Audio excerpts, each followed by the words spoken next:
As the first mature title I ever played for the Nintendo Wii, I have quite a soft spot for No More Heroes. Sure, Travis Touchdown isn't exactly the best person ever, and the games don't always handle that great, but there's something about the series that just feels really unique and always keeps me wishing for more.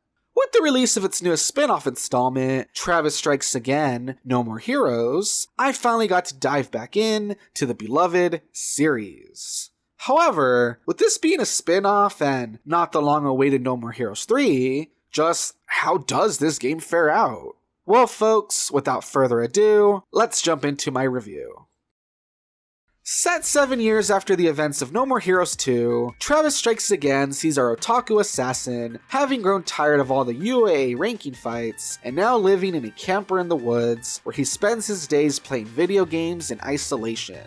His peaceful life is turned upside down though, when Badman, father of Bad Girl from the first No More Heroes game, shows up ready to kill the man who murdered his daughter. As they begin a fight, they accidentally activate the mysterious Death Drive Mark II, and the two are drawn into the possessed video game console. According to an urban legend, collecting and beating the console's 7 games will grant the owner a wish, so coming as somewhat of a truce, Travis and Badman decide to work together and play through the various game worlds. Travis so that he can complete his game collection, and Badman so he can wish Bad Girl back to life. Of course, nothing is as it seems in the world of No More Heroes, so prepare for an over-the-top, fourth-wall breaking experience.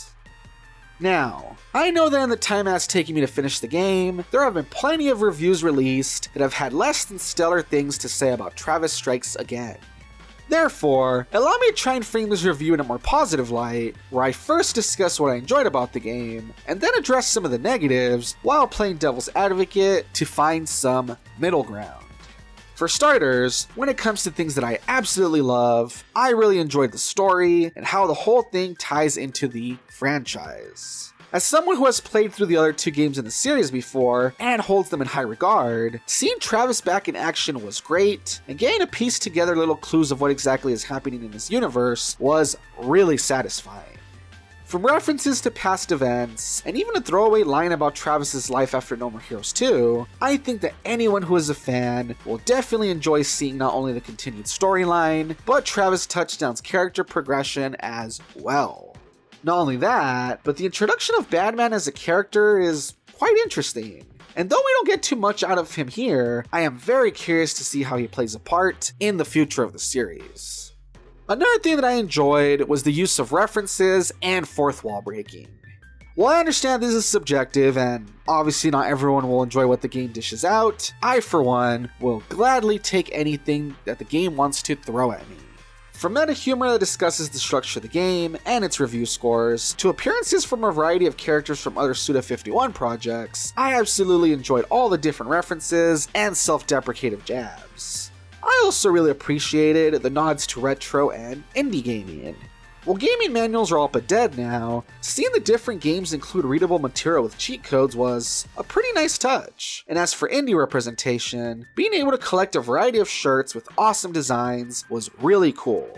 Finally, I really enjoyed the combat and the different abilities at your disposal.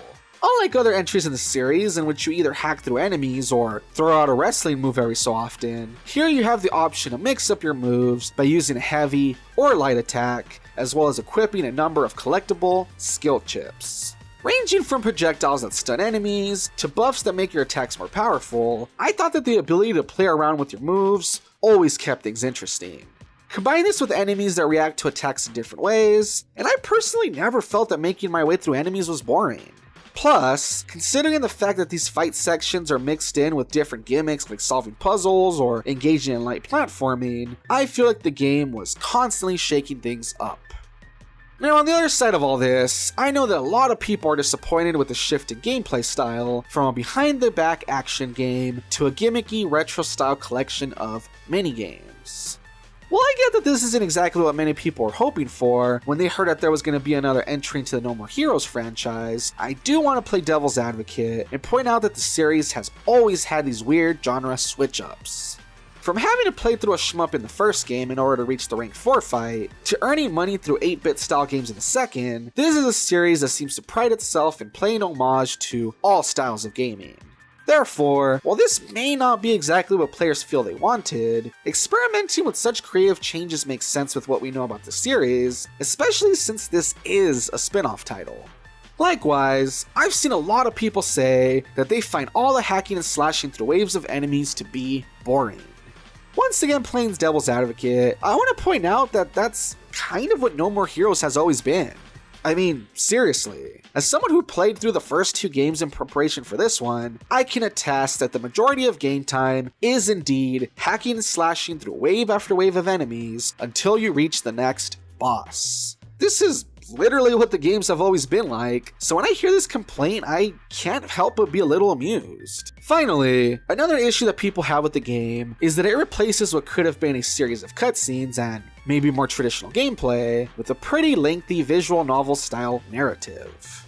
As with the other issues, I get it. I mean, I too feel that a returning Robin Atkins Downs is underused and would have really liked if we could have gotten more of a performance out of him. Not only that, but the decision to have just a bunch of text on screen does seem to feel like the cheap way out to save money. However, playing devil's advocate one final time, if we focus not on what we could have had, but just what we actually have, a lot of work was definitely put into this mode. Earlier I mentioned how I enjoyed all the references and lore, and the majority of that was found in this part of the game. While it was definitely a strange choice to go with, they did a really good job filling this part with lots of fan service, and it makes sense when we consider the whole retro game aesthetic. So in conclusion, while I know that a lot of people have been quite negative towards the title, I feel that it has quite a few things going for it, such as the storyline, humor, references, and customizable moveset. And while I am in no way trying to brush aside any of the issues people have with it, or saying that they aren't valid, I do feel that some of these problems can be sidestepped if you go in with a certain mindset. If you are a fan of the series, then I think you will have a lot of fun catching up with Travis, and that this is a good entry to tide you over until No More Heroes 3 eventually gets announced. But hey, that's just my opinion. And remember, don't take anything I say too seriously. After all, I'm just the Wannabe Reviewer. Thanks for watching.